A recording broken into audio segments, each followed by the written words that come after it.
नमस्कार, आप देख रहे हैं IBS24 में हूं आपके साथ राहुल सिन्हा। रात के 10 बजने को है वक्त हमारे खास बुलेटिन 10 बजे रात पूरे दिन की बात का।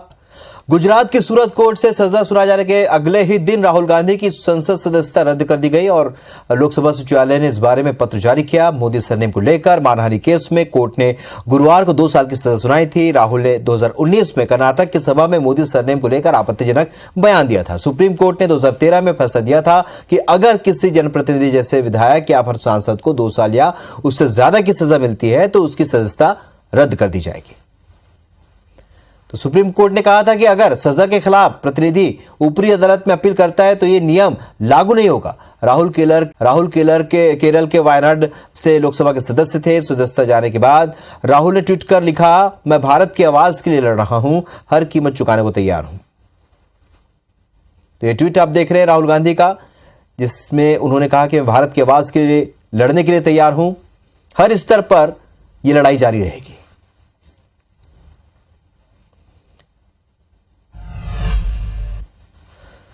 तो राहुल की सांसदी खत्म होने पर प्रियंका वाड्रा ने कहा कि मेरे भाई को अडानी पर बोलने की सजा मिली है। यह सिर्फ राहुल की ही नहीं, भारत के लोकतंत्र की बात है। प्रियंका ने कहा कि हम सड़क पर उतर कर लड़ेंगे। ने अडानी का मुद्दा उठाया, सवाल पूछे संसद में, इसीलिए ये सब हुआ है। जो केस, जिस केस का स्टे कंप्लेनेंट ने खुद मांगा था, 1 साल से स्टे था, अडानी पे जो भाषण दिया मेरे भाई ने, उसके बाद अचानक उस कंप्लेनेंट ने उस केस को जिंदा क्यों किया? ये सरकार अडानी पे जवाब देना नहीं चाहती, डरती है इन सवालों से, इसलिए ये पूरी प्लानिंग के तहत किया गया है ताकि राहुल जी संसद से निकल जाए। ये राहुल गांधी के बारे में नहीं है सिर्फ, ये इस देश के लोकतंत्र की बात है कि किसी ने सवाल उठाए, आप सवालों के जवाब दे नहीं पाए, तो आपने एक ऐसी साजिश की कि आज आप कह रहे हैं कि वो संसद में अंदर आ ही नहीं सकते, चुनाव लड़ ही नहीं सकते 6 सालों के लिए। ये लोकतंत्र के लिए एक बहुत बड़ा नुकसानदायक दिन है। हम लड़ेंगे, सड़क पे उतर के लड़ेंगे। तो प्रियंका वाड्रा को आपने सुना, लेकिन दिन भर राहुल गांधी के इस मसले को लेकर प्रतिक्रियाओं का दौर चलता रहा। मुख्यमंत्री भूपेश बघेल ने भी जो बयान दिया वो सुनाते हैं आपको। अटल श्रीवास्तव ने भी, कांग्रेस के नेता है, उन्होंने क्या कुछ कहा ये सुनाते हैं। और यही भूल जनता पार्टी ने इंदिरा जी के साथ किया था, उसकी सदस्यता रद्द की थी। इतिहास दोहरा रहा है, लेकिन इससे हम डरने वाले नहीं हैं। हम जनता की अदालत में जाएंगे, जनता के लिए लड़ेंगे और राहुल जी हमारे जननेता होंगे। नहीं होगा तो सिर्फ डर नहीं हो। केंद्र में बैठी मोदी जी की सरकार प्रजातंत्र का, लोकतंत्र का गला घोटने का काम किया है। निचली अदालत ने माननीय राहुल गांधी जी के खिलाफ निर्णय आया है, मगर न्यायालय ने 30 दिनों का उनको जमानत भी दिया है और उपली अदालत में हम उसको चैलेंज कर सकते हैं। इतनी हड़बड़ी क्या थी? मोदी जी अपने मित्रों को बचाने के लिए, अडानी अंबानी को बचाने के लिए इस ढंग से फैसले लिए हैं ताकि संसद में माननीय राहुल गांधी जी जो जनता की बात, महंगाई, बेरोजगारी की बात ना उठा सके। इसलिए मोदी जी ने आनन फानन में ऐसे निर्णय दबाव में लिया गया है। हम उसे ऊपरी अदालत में चैलेंज करेंगे और हमें लगता है सत्य परेशान हो सकता है, पराजित नहीं हो सकता। राहुल गांधी की जो सदस्यता खत्म की गई है वो कहीं ना कहीं लोकतंत्र की हत्या है। जिस तरीके से राहुल गांधी जी का जो स्टेटमेंट था वो पर्टिकुलर देश के भगोड़े जिन्होंने देश का पैसा लेके गए थे उनके नाम से उन्होंने कहा था। मोदी सरनेम, भारतीय जनता पार्टी इसको ओबीसी से जोड़ रही है। क्या मोदी का सरनेम तो मारवाड़ियों में भी होता है, बंगालियों में भी होता है। सभी धर्म कहीं ना कहीं इस पूरे लोकतंत्र की हत्या करने की कोशिश है। तो इन तमाम घटनाक्रम के बीच कांग्रेस की स्टीयरिंग कमेटी की बैठक हुई जिसमें सभी बड़े नेता मौजूद रहे और इस दौरान हमारे सहयोगी सौरभ परिहार ने मुख्यमंत्री भूपेश बघेल से चर्चा की। स्टीयरिंग कमेटी की बैठक कुछ देर पहले ही खत्म हुई, क्या निर्णय लिए गए? मुख्य रूप से बात तो यही है कि देखिए, एक तरफ लीगल लड़ाई है तो वो तो हमारे जो लीगल सेल के लोग हैं वो लड़ेंगे, वकील लोग। दूसरी तरफ ये है कि जो मुद्दा अडानी का है, जिस मुद्दों के लेकर राहुल जी लड़ाई लड़ रहे थे, और जिसके कारण से ये आनन फानन में सारे सदस्यता रद्द करने के कवायद की गई। तो उस सब को लेके जनता के बीच में जाना है और 1-2 दिन में AICC के द्वारा कार्यक्रम पूरी रूपरेखा तैयार करके PCC में भेज दिया जाए। पर नेता कह रहे हैं राहुल गांधी को माफी मांग लेना चाहिए था तो अच्छा होता।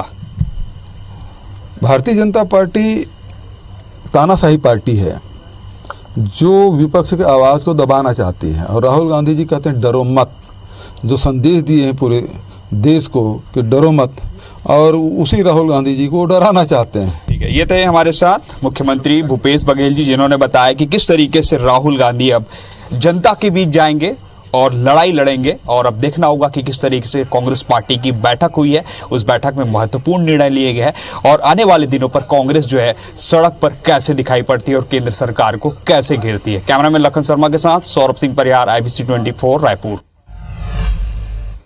तो राहुल गांधी के मुद्दे को लेकर पूरे देश में राजनीतिक गरमाई रही, लेकिन मध्य प्रदेश में भी इसे लेकर तमाम तरह की बयानबाजी सामने आई। यहां पर मुख्यमंत्री शिवराज सिंह चौहान और कांग्रेस के वरिष्ठ नेता अजय सिंह ने क्या कहा, आइए सुनाते हैं आपको।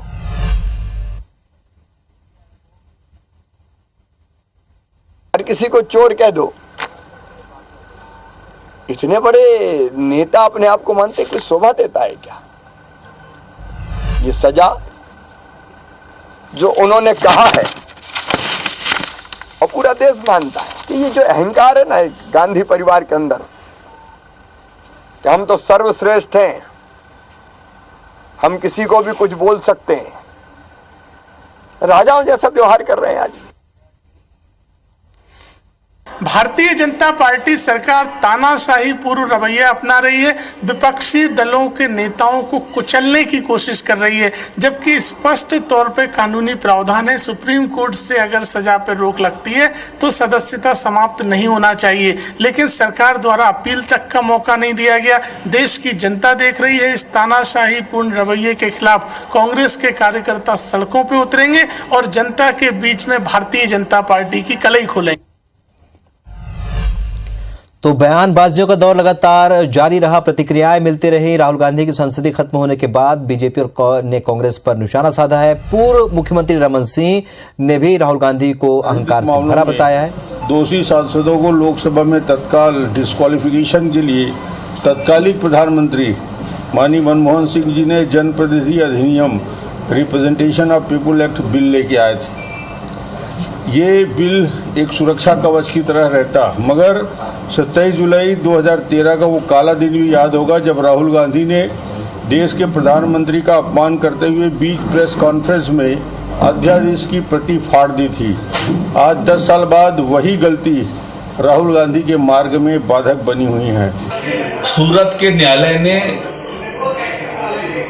एक समाज विशेष के खिलाफ अपमानजनक टिप्पणी करने के लिए, एक वर्ग विशेष के मानहानि करने के लिए विधिवत सुनवाई करने के बाद 2 साल की सजा सुनाई और संविधान के प्रावधानों के अनुरूप राहुल गांधी जी की सदस्यता समाप्त की गई है। अभी कोर्ट के द्वारा उसमें फैसला आया है और फैसला में 2 साल की सजा कोर्ट के द्वारा दी गई है।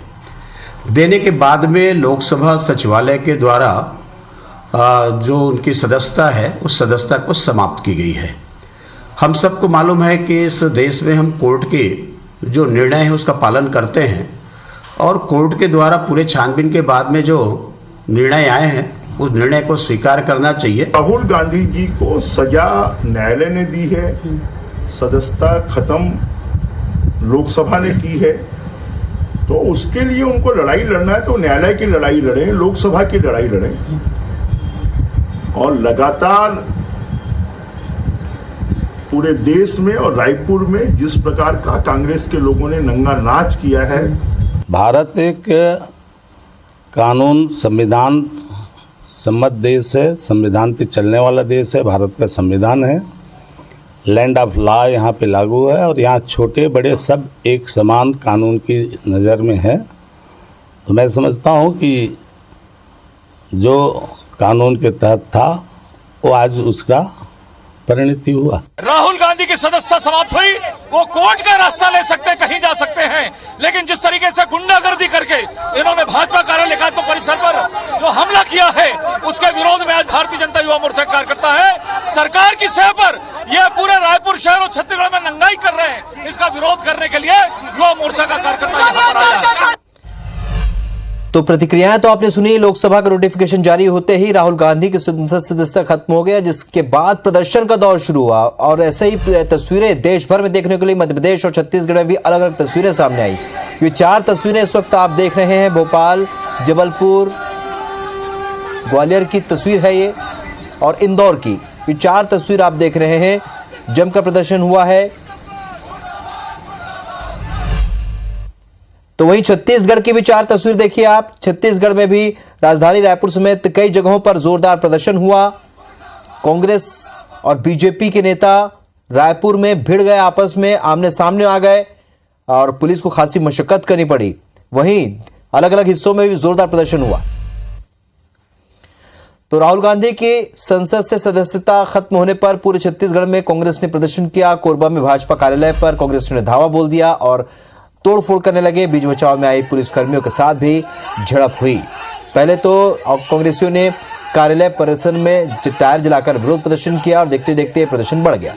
तो ये 3 तस्वीरें आप देख रहे हैं प्रदर्शन की, जहां पर कांग्रेस और बीजेपी के जो कार्यकर्ता हैं वो आमने सामने आ गए प्रदर्शन के दौरान। जम्मू कश्मीर के उपराज्यपाल मनोज सिन्हा ग्वालियर पहुंचे। यहां वे ITM यूनिवर्सिटी के एक कार्यक्रम में शामिल हुए और इस दौरान उन्होंने कहा कि महात्मा गांधी के पास कोई डिग्री नहीं थी। बहुत पढ़े लिखे लोगों को ये भ्रांति है कि गांधी जी के पास लॉ की डिग्री थी, लेकिन मैं बता रहा हूं कि उनके पास कोई डिग्री नहीं थी। गांधी जी सिर्फ हाई स्कूल डिप्लोमा किए हुए थे। ITM यूनिवर्सिटी में डॉक्टर राम मनोहर लोहिया की स्मृति में कार्यक्रम का आयोजन किया गया था। इसमें चांसलर रमाशंकर सिंह की ओर से संपादित डॉक्टर राम मनोहर लोहिया रचनाकारों की नजर में खंड 2 पुस्तक का विमोचन हुआ और इस कार्यक्रम में राज्यपाल उपराज्यपाल मनोज सिन्हा बतौर मुख्य अतिथि शामिल हुए थे। कांग्रेस के विधायक कुणाल चौधरी ने मनोज सिन्हा के बयान पर पलटवार किया। उन्होंने कहा कि गोडसे भजन करने वाले गांधी की चारित्रिक हत्या कर रहे हैं।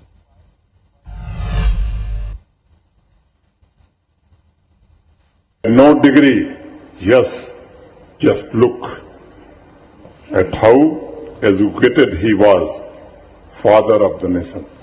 केवल डिग्री एजुकेशन नहीं है, ये बात मैं आपको दोहराना चाहता हूं। देश में वो अशिक्षित लोग जो संवैधानिक पदों पर बैठे हुए हैं सिर्फ गोडसे भंजन के कारण, वो आज देश के अंदर गांधी के विचारों की, गांधी की चारित्रिक हत्या करने में लगे हुए हैं। वो गांधी जो लंदन यूनिवर्सिटी से बैरिस्टर की डिग्री करके अफ्रीका में प्रैक्टिस करते थे, इस हिंदुस्तान की आज़ादी के नायक थे,